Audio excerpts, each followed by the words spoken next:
I went to the local coin shop today and picked up not only Silver Dollar Week 65. Here she is without the filter. Even more beautiful. How often does that happen? Echo Tech on a tear. First again. By 6 seconds. I had to make it quick today at the LCS because I had to get to work. I'm taking some halves home. Kinda slick barbers, but I'll take them. I was going for walkers. I couldn't believe these were in there. I was going to buy 3 halves, but there were 4 barbers, so I took them. The assorting came down to the final 4 Morgenthau. Wait a minute, I didn't start the show yet. Hit that like button, please and thank you. How did Voltron deal with evildoers? By slicing them in half, long ways. Some would say that's a bit extreme. Others would call it justice. This one's a CGC 9.8. Pretty nice. I'm thinking this is going to be a pretty good show today. We're going to have some of that classic Thousandaire variety. So I figured I would pick up 3 halves today. That's a little more than an ounce of silver, along with my weekly Morgenthau. But there are 4 barbers in the bin. I got them for $11 a piece. It's August 8th. 2024, by the way. Yeah, they're a little slick, but I can read the date. I can see what's going on. When I saw these, I just pictured them in airtights with the rest of their friends back home. I only got 3 barbers in my stack, so now I have 7. FYI, I paid 24 cents each for my airtights. I bought a 250 count box. So 24 cents each doesn't seem like a waste to protect them. So what do you think? They're not as meaty as the others, but they have a lot more flavor, I think. Each is over 100 years old. I do like that. By all means, let me know what you think of these in the comments below. I checked the prices of Call Barber halves online, and I think we did okay here. There's even some grooves in the edge on that one. Nice. Stick around if you want to see these in airtights. I do, so I'll be here. Plus, I'm going to break out the $50 stack. I got some really nice Benjis in there, some Walking Liberties, some meaty Kennedys, and now plenty of barbers. I just checked the price of silver, $27.72. So I can get 3 $50 from my LCS for $33. 3 pre-1964 $50 contain 1.0857 troy ounces of silver, times $27.72. I'm doing the math for just 3 $50 because that's how many I plan on buying each week. Just adding an ounce, you know? So I asked ChatGPT, how much did I pay per troy ounce of silver if I paid $33 for 3 pre-1964 $50? And it responded $30.41 per troy ounce. So that's a $2.69 premium. I ran out of data for my ChatGPT, so I asked Google, and I guess it's a 9.7% premium I paid on my ounce of silver. Didn't seem like much till I looked it up, but I guess the premiums on silver are high anyway. I would have probably saved $1 if I bought a generic round. So maybe I could have got the premium down to about 6% for an ounce of silver. So now I'm wondering, how much would he give me if I brought him 1 ounce of generic silver? And how much would he give me if I brought him 3 Call Barbers? Right this second, I don't know. And even if I did know, what that is today might not be the same tomorrow or a month from now or a year from now. The market changes. That's why people diversify their stacks. Anyhow, this is the Morgan I picked, 1887. I almost picked a shiny one, but I didn't. This one here has a lot of meat on it, great detail, and on the back has pretty nice toning, at least compared to the rest of them that I was choosing from. It's got breast feathers. It's not a 1921. I don't pick out the 1921s. Yeah, often they look nice, but there's just so many of them. Most of the time, I know it's a 1921 just by looking at the reverse. The feathers, the breast feathers are different. They're a little more pronounced and kind of rigid looking. If you haven't already, compare them sometime. You'll see. So I got a bad habit of buying an old silver dollar each week. And now I have 65 of them. At least I'm pretty sure I do. I think we'll have to stack them and count them before I put this one in an airtight today. They are accumulating, a constant drip of 1 a week, and now 65. Where does the time go? If time's gonna fly, then so shall too my stack of old silver dollars. How about you, friendo? Do you ever get the feeling that time's going by pretty quickly? Yeah, I'm pretty sure most of us do. So, since time goes by quickly, whatever habits or routine you have is going to accumulate its effect before you know it, whether it's a good habit or a bad habit. And over a long enough time scale, that effect will go exponential if you're consistent with your habit. Again, whether it's a good habit or a bad habit. And it can manifest itself as 2 very different things depending on if your habit is, again, good or bad. A good habit, or even better, a bunch of good habits, will manifest itself as overnight success one day. You hear about that all the time. People seem like an overnight success, and they're like, well, you didn't see me doing all the hard work up until this point. Oh, and if you've noticed seemingly boring tasks and hard work make time go by slower, well, isn't that great? You get to live longer. Or at least you'll feel like you do. But it won't stay like that, because eventually you'll adjust. Think about it. How are diamonds made? Through constant pressure. And I believe that's how we adapt. My goal is to make a quality 10-minute video every day. And right now, it seems impossible. I work about 50 hours each week. I get 12,000 steps per day. I don't really eat any junk, and I don't eat before bed. Hours before bed, I don't eat. I go to bed hungry. I wake up hungry. All of this might sound terrible to you, or it might sound great. I think it's great. I feel awesome. I have this sense that I'm progressing.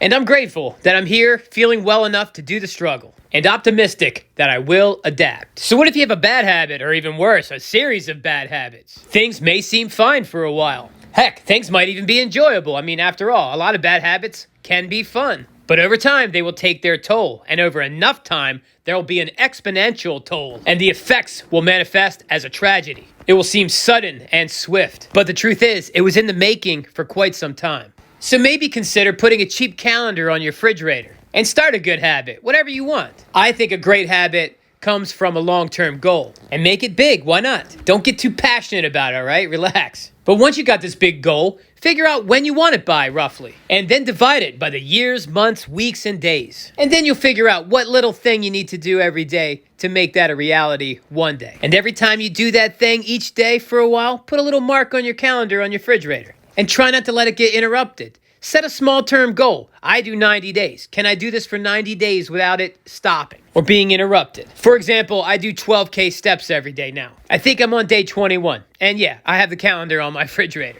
And I told myself if I can do 90 days uninterrupted, I will buy myself a watch. And whenever I should happen to glance at it, I will remind myself how disciplined I am. And then I'll feel proud and accomplished. And hopefully by then, the 12K steps a day will just be a habit. I won't really need to think about it. And I'm sure by then, I'll have some other habit that I'm working on for 90 days that I want to be sustained. And I'll reward myself for doing that for 90 days, probably with another watch. So once these good habits are stacked upon each other, that's when you get momentum. I think that's why highly motivated people have to be dragged on vacation kicking and screaming. Because once you have a bunch of good habits and a daily routine, you're not really concentrating on what you're doing. You're just going through the motions. And if your surroundings or activities should suddenly change, it can throw you off your game. But not always. Many habits can continue while on vacation. For instance, I love going around and looking for old silver dollars while I'm on vacation, seeking out new places, and nowadays,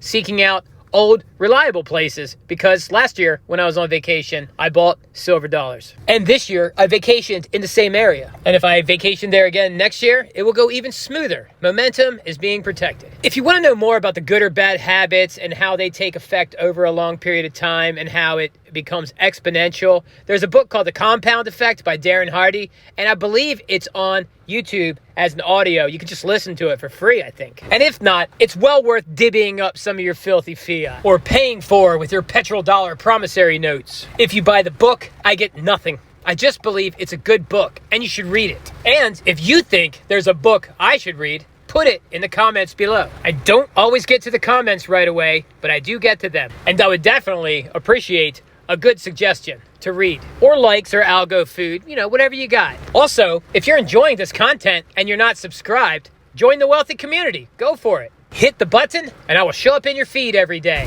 And you can watch the stack grow, one silver dollar, 1 week at a time. And a big gold centenario every 6 months. I'm going to stack them and I'm going to ponder over them. I enjoy this time making videos and thinking. There's so many distractions these days, it's very easy not to think. Or to think about the wrong things. Things you cannot directly affect or control. Things that have nothing to do with you. It's looking like it's going to be a silver dollar and maybe 3 halves each week until I pay off my credit card, which is within the month. I'm not paying any interest or any fees. It's fine. But I did buy some pricey comic books, so I need to digest those purchases. I'm still buying my Bitcoin every weekend, but instead of $50, I've been buying $100 to $150 worth. And I've been picking up some stocks. I'm not in them heavy, but I am getting back into it. I want to have a well-rounded portfolio, but I'm going to try not to buy into anything at an inopportune time. Ha!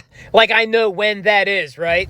I don't. I think I do. There's some things I'm buying on the dips. We'll see how it goes. I'm weary of buying indexes like the S&P because I keep hearing there's only a few companies responsible for its growth. And everyone seems to think it's a sure thing.